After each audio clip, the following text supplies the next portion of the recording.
Hello सांग मैंने जय Jagannath welcome to my first mini blog. तो मो शोई गोटे फास्ट भाविली कि जाऊँ गोटे मिनी ब्लॉगटे बनईदेवी तेणिकी देखा जहाँ हेले हम तो टी बिंदी लगे टे रेडी सेडी होगली आ मिरर आगे निज निज टे फुले गली। तो मामा पर्स रू गोटे 100 टंका नोट नहीं चलली मार्केट। तो मार्केट मुझे कम जाऊँगी आसले ही आपण मैंने जानीपारे। तो मार्केट गला बेले कि पवन कि मस्त हवा दौला बाहर। तो गाड़ी चलैला बेले भी आहरी मस्त हवा दौला जोटा कि मुझे बहुत एंजॉय करी। तो मु मार्केट रू फाइनाली पलि आसिली। तो किसी सामान नहीं कि गोटे रस जगार कि क्षीर उषुम करदेली। देन उषुम कर घोड़े देकी चलली छात को।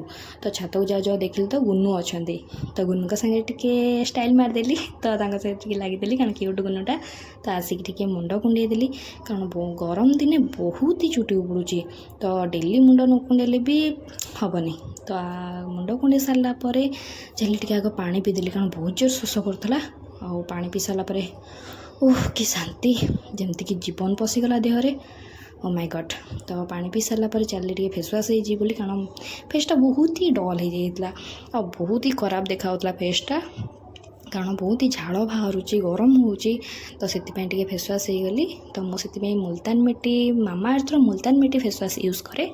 तो मुझे फेसटा को मसाज करला भाया जोटा कि कहती सर्कुलर मसाज बस यहीटार ही मुझे मसाज करनेली। तो फेस नेक सब मसाज करदेली। देन मु फेसटा पूरा क्लीन करदेली। तो खोजिली कि मो बेसिन कुआड़े गला मो पानी कुआड़े गला कारण बहुत जोर से आखि पड़ूला बहुत ही फेण हो जाता आखि भीतर भी फेण पशि जाता।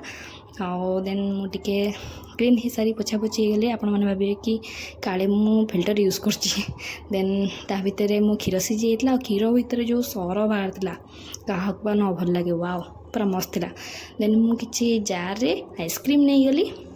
आइसक्रीम नहीं कि कॉफी नहीं गली चीनी नहीं गली।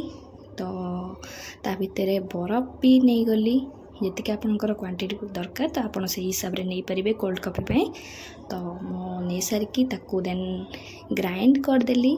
ग्राइंड कर सारा वाह मस्त देखा जाऊला आ पीली भी आहरी मस्त देखा भाई मामा को देली से माने भी कहले बहुत बढ़िया लगुला।